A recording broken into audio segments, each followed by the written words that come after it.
Hey friends, welcome. Good to see you. You almost made it to Friday. Here we go. Another week down. Good job. Hang in there. Keep the faith. Hope you're having a great Holy Week. I want to ask you tonight, what's one of the favorite meals that you've ever had?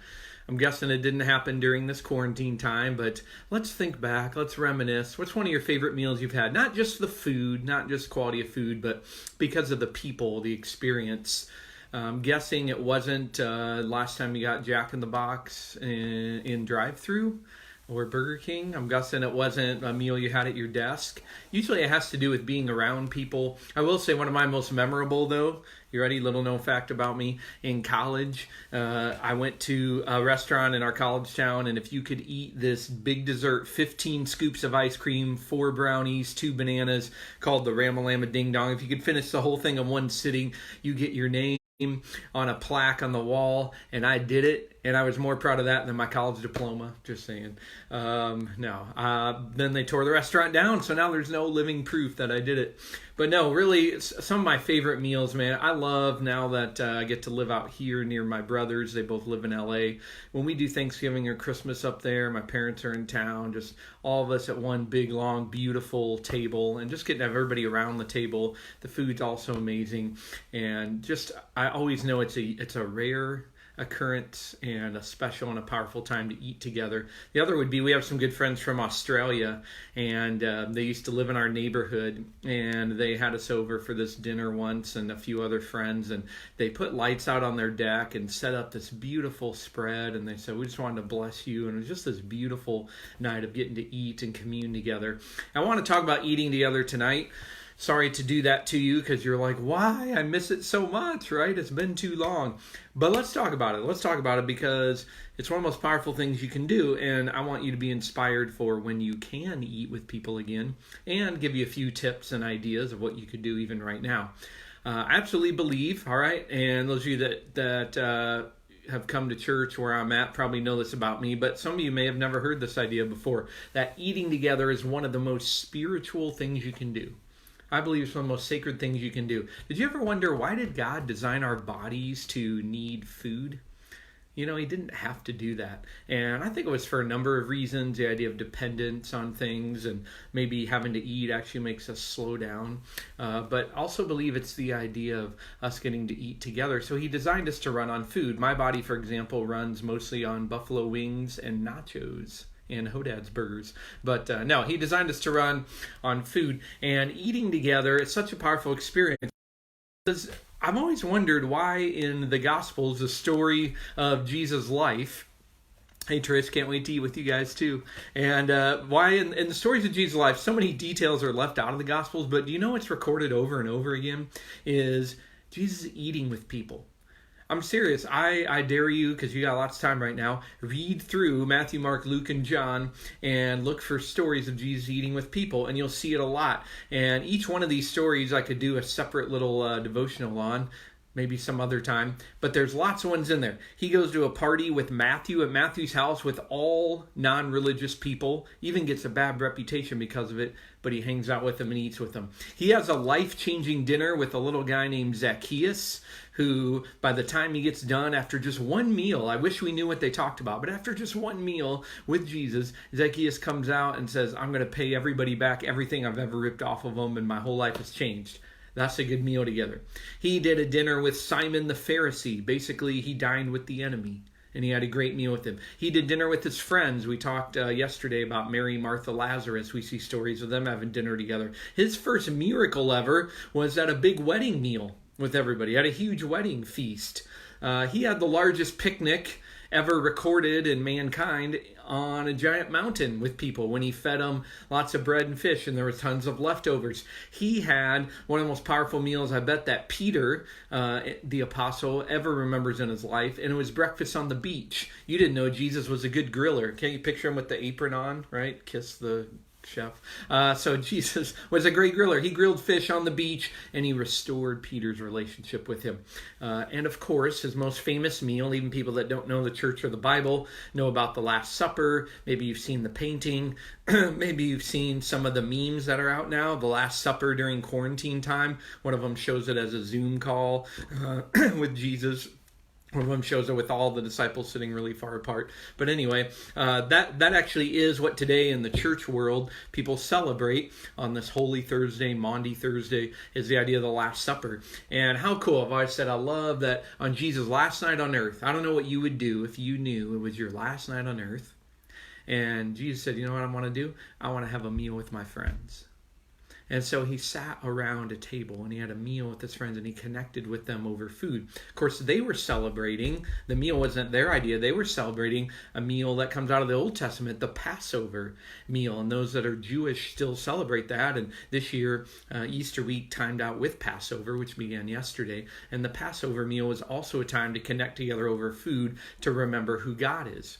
And that's what Jesus was doing with his friends. So, over and over we see Jesus eating with people. And of course, when you look at the Last Supper, that's where this idea of communion came from. Some of you took your first communion as a kid. Some of you have been around churches and done communion a lot. And some of you maybe have never done it.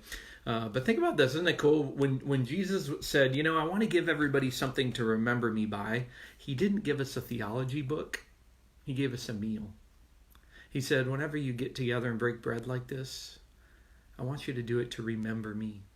And he actually picked common elements that all people who would live for all times and in all economic places might have access to. And so it's a powerful experience to eat together with people. And by the way, food, if you ever pay attention, I'm a little obsessed with food. It's actually all throughout the Bible. Ton of stories of miracles in the Old Testament that happen. By the way, ain't no party like an Old Testament party. You think those guys were lame. Listen, they partied, I promise, harder than you ever have, because their feast went on for 7 days straight, and they had multiple ones throughout the year. And so we see meals of feasts all throughout that. When we see the very beginning of the church, the very first Christians that existed after Jesus did his thing on Easter weekend. You read about it in Acts chapter 2. It says they ate together. They were eating together all the time. So I highly believe in this. Think about how eating together changes a relationship. I may know you on Facebook or even just say hi to you, nod to you in person. What's up? How's it going? But after we've had a meal together, and I'm sorry I don't have time to eat with everyone, but we can try. I do my best. After we've had a meal together, just think how much deeper the relationship is, right? Because that's just what happens.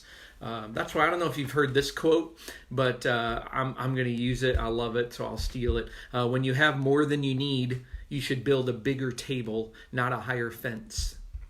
And so just think about that one, about the power of building a bigger and bigger table. It's a huge value, by the way, where I'm a pastor at New Break Church OB, because I've made it a value for us from the start. Actually, every week, once we get back together, but every week for the last several years at our 5 p.m. Sunday night service, we always do dinner together afterwards. So you're welcome to come eat with us anytime once we're back. We also make up lots of reasons to eat together, chili cook-offs and potlucks. We've hosted a lot of community events where people can come and just kind of eat in our space and share together. Recently, we blessed all our volunteers with wings from a little local spot called Dirty Birds. So shout out, thank you to them, because we love to eat together. Check out this quote, all right? I love this. Comes from a girl named Shauna Niequist. So she's written some great books. She says, eating together isn't about food. It's about what happens when we come together, slow down, look into one another's faces, listen to one another's stories. It happens when we enter the joy and sorrow of the people we love, and we join together at the table to feed one another and to be fed. Food is the starting point. It's the common ground.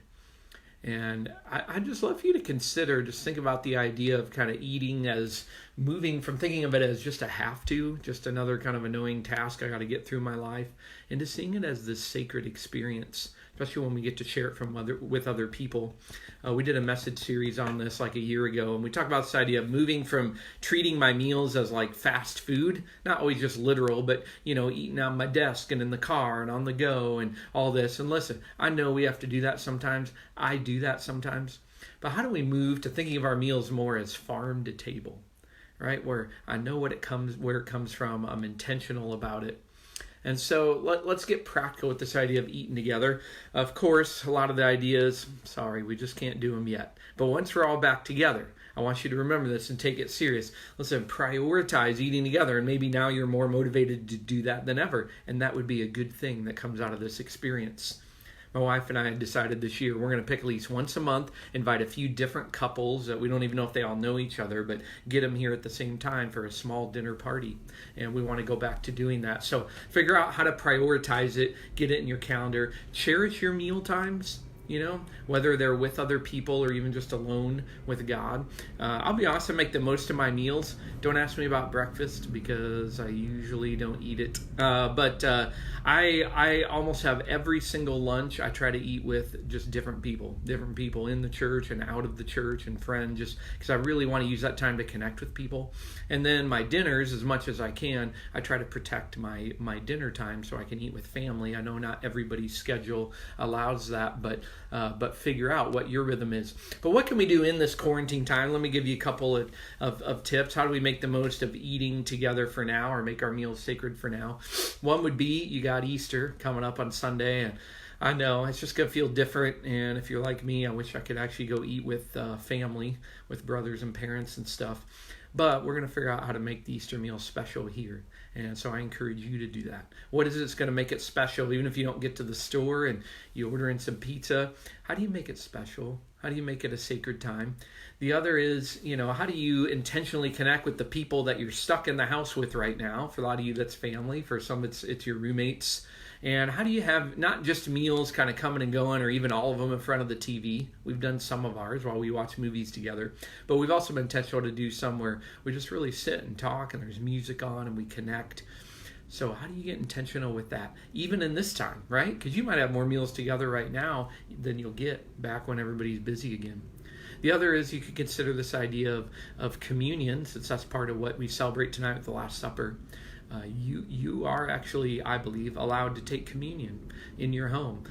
If you tune in, we're doing a Good Friday service tomorrow night at 5 o'clock on Facebook, or you can watch it later. And I'm actually going to walk people through how to take communion at home.